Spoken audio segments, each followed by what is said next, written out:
सीताराम। आज एक व्यक्ति का प्रश्न आया कि महाराज जी, हमें कैसे पता लगेगा कि हमारे पूर्वज स्वर्ग गए हैं या नरक गए हैं ये हमें कैसे मालूम पड़ेगा? तो देखिए, इसके उत्तर के लिए मैं श्री राजेंद्र दास जी महाराज के श्रीमुख से मैंने एक प्रसंग सुना था, वही मैं आपको सुनाता हूँ। एक बार क्या हुआ, एक गुरु जी के पास एक शिष्य गया कि गुरु जी, आप हमें बड़े अच्छे लगे, हम आपसे दीक्षा चाहते हैं। तो पहले के समय में क्या होता था कि गुरु जो है दीक्षा देने से पहले शिष्य की थोड़ा परीक्षा लिया करते थे। अब आजकल तो क्या होता है कि ऑनलाइन बोले, ऑनलाइन 10,000 डाल दो, 20,000 डाल दो, ऑनलाइन ही दीक्षा हो जाती है।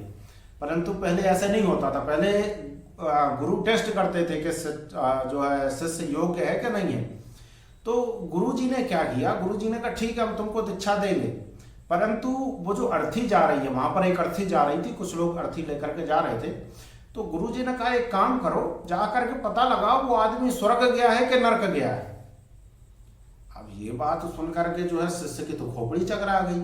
शिष्य जो है उठ करके चल तो दिया, लेकिन अब उसने सोचा कि हम कैसे पता लगाएंगे भैया कि स्वर्ग गया है कि नरक गया है। ये तो गुरुजी को दीक्षा नहीं देनी थी, तो वैसे ही मना कर देते। हम स्वर्ग क्या गया नरक गया है हम कैसे पता लगाएंगे। वो ये सोच करके वहां से चला गया। उसने अब वो अर्थी के पास गया भी नहीं। उसने सोचा हमको कैसे मालूम पड़ेगा कि ये स्वर्ग गया है कि नरक गया है। तो वो टेंशन में जाकर के एक बगिया में बैठ गया। तो वो बगिया जिस स्त्री की थी, वो स्त्री अपने एक छोटी पुत्री के साथ उस बगिया में आई। वहां पर आकर के अपने बगिया से जो है तो अमरूद तोड़ने लगी। तो वहीं पर खड़े खड़े उस साधु ने, जो वो शिष्य था, उसने देखा कि वो माँ बेटी वहां पर अमरूद तोड़ रहे हैं और वहां से भी एक अर्थी का निकलना हुआ। तो बिल्कुल जो प्रश्न गुरुजी ने इस शिष्य से किया था, वही प्रश्न वो माता अपनी पुत्री से करती है। छोटी 8 साल की पुत्री है बच्ची। उस माँ ने कहा कि बेटा जा करके पता लगा के आओ, ये व्यक्ति स्वर्ग गया है कि नरक मरने वाला। तो वो छोटी 8 साल की बच्ची भाग करके गई, देख करके आई, बोली माँ ये तो पापी था, नरक गया है। माँ ने बोला ठीक है, कोई बात नहीं। फिर एक दूसरी अर्थी वहां पर निकली, फिर वो बच्ची भाग करके गई, बोली माँ ये वाला स्वर्ग गया है, ये पुण्यवान व्यक्ति था। अब ये बात उस देख करके जो है तो उस शिष्य का जो है खोपड़ी चकरा गई। उसने कहा ऐसे कैसे, इससे छोटी बच्ची को, 8 साल की बच्ची को कैसे पता लग रहा है कि मरने वाला स्वर्ग जा रहा है कि नरक जा रहा है। तो वो व्यक्ति वहां गया उन माता और उस बेटी के पास, जाकर के प्रणाम किया, अपना परिचय दिया। बोले मैं ये जानना चाहता हूं कि आप ये छोटी बच्ची कैसे पता लगा लेती है कि ये मरने वाला स्वर्ग गया है कि नरक गया है। तो उस माता जी ने उत्तर दिया कि देखिए ये तो बहुत ही सरल है, कैसे पता लगाया जाता है ये तो आप इस बच्ची से ही पूछ लीजिए।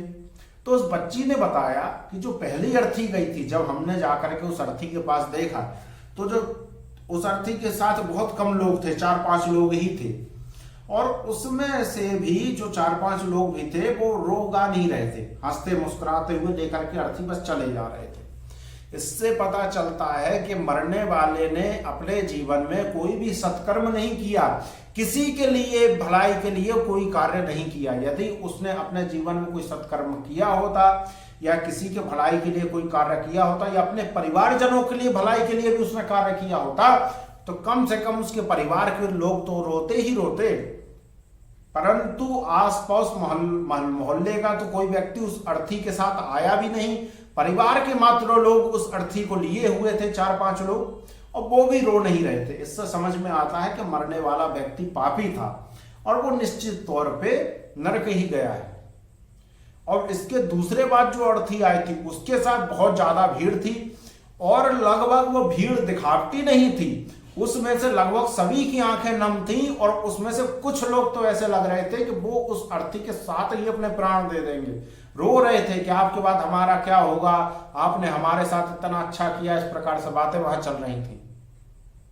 इसका मतलब जो दूसरा व्यक्ति था उसने अपने घर परिवार के कल्याण के साथ जन कल्याण के लिए भी कार्य किया, दूसरों की भलाई के हित के लिए उसने अपने जीवन में कार्य किया।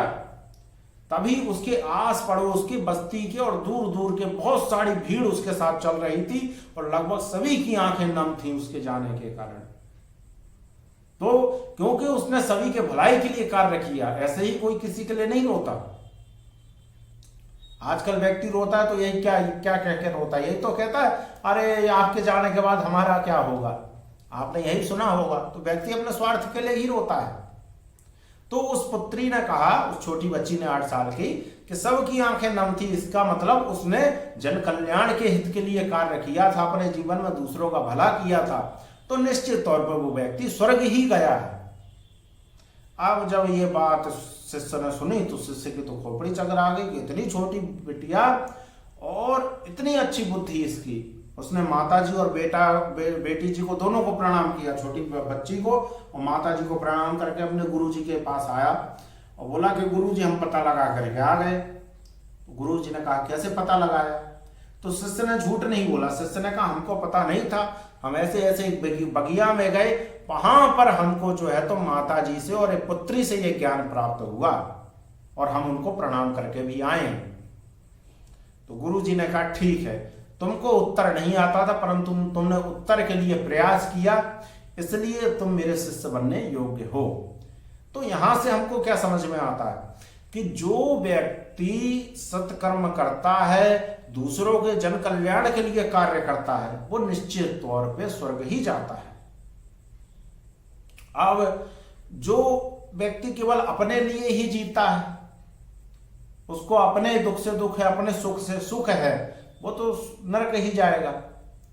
तो बहुत आसानी से पता लगाया जा सकता है कि हमारे पूर्वज उनके कर्म कैसे रहे हैं और वो स्वर्ग गए हैं या नरक गए हैं। अच्छा, ये स्वर्ग और नरक के अलावा भी एक जगह होती है, मोक्ष, भगवान का धाम होता है। ये स्वर्ग और नरक तो नीचे की चीजें हैं, इसके अलावा भी एक मोक्ष पदवी होती है। जो व्यक्ति मोक्ष पा जाता है वो सीधे भगवान के धाम पर, अपने प्रभु के धाम पर पहुंच जाता है और वो इस जन्म मरण से मुक्ति पा जाता है। तो यदि हमारे घर में कोई व्यक्ति ऐसा हो जिसने कभी भी जीवन में अच्छे कर्म ना किए हों, कभी भी कोई पुण्य कर्म ना किया हो, फिर भी उसका मोक्ष किस प्रकार से कराया जा सकता है, ये हम कल की वीडियो में बताएंगे। तो निश्चित तौर पे आप कल की वीडियो देखिएगा और उस वीडियो की लिंक इस वीडियो के डिस्क्रिप्शन पर भी दे देंगे। बोलिए सीताराम।